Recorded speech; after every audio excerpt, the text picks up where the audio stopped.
Hi friends, welcome back to Deesha crafts and blogs. ఈరోజు అయితే మనం డిఫరెంట్ స్టైల్లో టీని అయితే ప్రిపేర్ చేసుకుందామండి. ఇదైతే టీ లవర్స్కి అయితే మంచి యూస్ఫుల్ వీడియో అనమాట. టీని అయితే మనం డిఫరెంట్గా తాగాలని అనుకుంటూ ఉంటారు కదా, నార్మల్ టీ, అల్లం టీ, మసాలా టీ. అలాగే ఇది కూడా ఒక డిఫరెంట్ స్టైల్లో మనమైతే ఈరోజు ప్రిపేర్ చేసుకుందాము. నార్మల్గా అయితే మనం టీ పెట్టుకోవడానికి డికాషన్ ప్రిపేర్ చేసుకుంటాం కదా, వాటరు, టీ పౌడర్ అండ్ ఒక చిన్న అల్లం ముక్క దంచి వేసుకొని మనమైతే డికాషన్ అయితే ప్రిపేర్ చేసుకుంటున్నాము. నెక్స్ట్ అయితే ఇలా చిన్న పాట్ని తీసుకొని దాన్ని బాగా వేడి చేయాలన్నమాట. ఫుల్గా అంతా లోపలికి కూడా మంచిగా కాలేటట్టు అయితే వేడి చేసుకోవాలి. నేనైతే 1 టైం అయితే యూజ్ చేశాను, అందుకని అది కొంచెం పాట్ అనేది బ్లాక్గా ఉంది. నెక్స్ట్ అయితే ఈ డికాషన్ మరిగిన తర్వాత మనము పాలు, షుగర్ వేసేసుకొని టీని అయితే మరగబెట్టేసుకున్నాము. నెక్స్ట్ ఈ పాట్ కూడా మంచిగా వేడైపోయింది అనమాట. సో ఈ పాట్ని తీసుకొని మనం ఒక చిన్న బౌల్లో పెట్టేసుకోవాలి.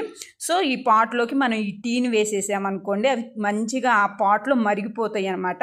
ఆ పాట్లో ఉండే అరోమా అంతా ఆ టీలోకి వచ్చేస్తుందండి.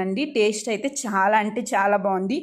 ఒకసారి మీరు కూడా ట్రై చేయండి, మీకు కూడా టేస్ట్ అనేది ఎలా ఉంటుందో చూడండి. నచ్చితే మాత్రం లైక్ చేయండి, షేర్ చేయండి, సబ్స్క్రైబ్ చేయడం మాత్రం అస్సలు మర్చిపోవద్దు. మీ ఫ్రెండ్స్లో ఎవరన్నా టీ లవర్స్ ఉంటే వాళ్ళకు కూడా ఈ వీడియో షేర్ చేయండి.